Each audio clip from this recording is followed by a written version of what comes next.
Liver King here. I got 1 pound of delicious raw liver right in front of me because liver is king. Here we go. The Liver King's downfall keeps getting worse. It began with a single, unforgettable image. Brian Johnson, better known as the Liver King, sinking his teeth into a glistening slab of raw liver as if it were the forbidden fruit of modern fitness. Cameras rolled, jaws dropped, and the internet found its newest spectacle. Johnson's message was simple, almost primal. Abandon processed convenience, embrace 9 ancestral tenets, and sculpt a body the gods would envy. No syringes, no laboratories, no compromises. Only sunlight, sweat, and organs torn fresh from nature's pantry. Viewers, exhausted by glossy ads and bland protein shakes, were ready to believe that salvation could be chewed raw. Within months, the bearded showman morphed from anonymous entrepreneur to viral messiah.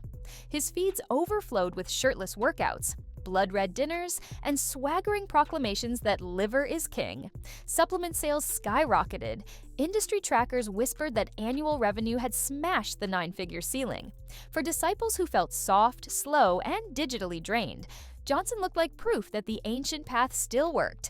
Yet behind every reposted flex lurked a twitch of skepticism no amount of antler bone necklace bravado could silence. Intestines are shattered. I do enemas every day to take a shit. I have to lay down on the ground with the fetal position with my legs to the left to actually go to the bathroom. Yes, I've seen everything that's been happening with the Liver King recently. This is someone that I've talked about over the years, and recently it's pretty clear something has happened to his mental. It's downright sad and scary, actually. He got arrested like 2 days ago now for making terroristic threats against Joe Rogan, even going so far as to travel to Austin, seemingly with the sole purpose of attacking him or, in his words, challenging him and fighting him honorably. Doctors raised eyebrows at his paper-thin skin and unnaturally rounded deltoids. Biochemists noted that raw liver cannot magically turbocharge testosterone. Even casual gym rats muttered the question everyone was thinking: can a mid-40s man truly build superhero bulk without a chemical assist? The tension hovered until podcaster Joe Rogan joked that nobody gains that mass by sunning their balls. Laughter rippled across fans, but doubt burrowed deeper. That was the first crack in the King's granite facade, and it was only going to widen. Enter Derek from More Plates, More Dates, the internet's resident steroid detective. He dissected Johnson's physique frame by frame, highlighting growth hormone telltales that most viewers missed. Then, an email leak detonated like a weight plate dropped on marble, a message allegedly penned by Johnson himself, listing testosterone, DECA, Omnitrope, and other compounds totaling $11,000 a month. Screenshots ricocheted across Reddit, TikTok, and mainstream news. Overnight, believers felt their primal gospel disintegrate into pharmaceutical dust. Johnson posted a somber confession video perched on a leather throne instead of his usual pile of kettlebells. He admitted to dabbling, but painted himself as a martyr who lied only to keep insecure teens from self-harm. The apology felt manufactured, a performance polished by crisis managers rather than genuine regret. View counts soared, but trust plummeted. Return labels piled up at fulfillment centers as bottles of freeze-dried organs came back faster than they could be shelved. Financial pain was only the beginning. Psychological unraveling followed. Insider whispers spoke of daily enemas, chronic intestinal distress, and hospital visits masked as primal checkups. Friends noticed erratic mood swings. Then came the Austin episode. Johnson, shirtless under a fox fur hat, waving gold-plated rifles in a luxury hotel, and challenging Joe Rogan to a man-to-man brawl. Rumors suggest he flew in specifically to confront the podcaster, ranting about honor while staff phoned security. 2 days later, police documents surfaced alleging terroristic threats. Comment sections exploded. Some viewers argued the steroids had finally scorched his sanity, others insisted it was a publicity stunt gone rogue. Either way, the once majestic monarch now looked like a gladiator cornered by his own mythology. Sponsors fled, distributors canceled contracts, warehouse shelves sagged beneath pallets of unsold ancestral supplements, each bottle a reminder that authenticity cannot be vapor-wrapped and sold at $65 a pop. Lawsuits followed. A class action filing accused Johnson of fraudulent advertising, asserting customers bought pills under the illusion that his physique was supplement-powered. Although a judge eventually dismissed the case, the scandal etched a stain no legal victory could scrub away. Meanwhile, health professionals flooded social media with cautionary breakdowns. Raw meat diets, they warned, can invite dangerous bacteria, nutrient imbalances, and neurological instability. The Liver King's brand of inspiration slowly transformed into a case study in dangerous disinformation. As narrative control slipped, so did reality. Unverified reports claimed Johnson collapsed from septic shock after an organ binge. Others alleged he'd been ordered to undergo psychological evaluation and keep 200 meters away from Rogan. Each rumor, whether factual or fanciful, further eroded whatever sympathy remained.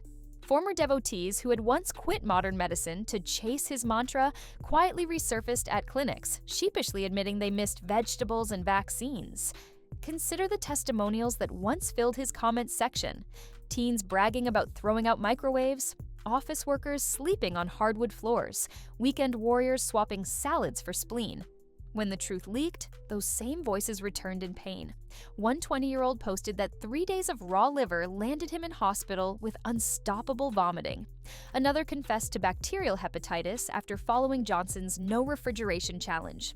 Their stories, sprinkled between parody memes, exposed the grim cost of following spectacle over science. Media outlets smelled blood. Morning shows hosted dietitians debunking the ancestral craze, while investigative podcasts pieced together Johnson's business web. Shell companies, aggressive affiliate programs, and motivational seminars charging four-figure entry fees. Analysts argued that the real empire was never health but hope, packaged in amber-tinted bottles. Every time Johnson filmed himself lifting a truck tire with his teeth, checkout carts filled worldwide. The moment credibility cracked, that economic engine seized. Behind closed doors, former employees describe an operation ruled by fear of softness. Office thermostats were kept near freezing. Staff were expected to cold plunge before meetings. Marketing interns allegedly signed non-disparagement agreements that threatened seven-figure penalties. One ex-videographer recalls editing promotional footage until dawn, while Johnson prowled barefoot, insisting the glow of laptop screens was fake light poison. These anecdotes, shared anonymously on Discord servers, further eroded the myth of noble leadership. Meanwhile, Johnson's refusal to retreat stoked speculation about a deeper compulsion. Psychologists appearing on commentary channels proposed a cocktail of body dysmorphia, narcissistic supply craving, and possible steroid-induced mania. They stressed that mental health diagnoses cannot be made from afar, yet viewers latched onto the idea that the king's growls masked prolonged internal screams. Each new unhinged live stream, like the one where he claimed vegetables were plant lies seeded by Big Pharma, suggested a mind buckling beneath its own performance.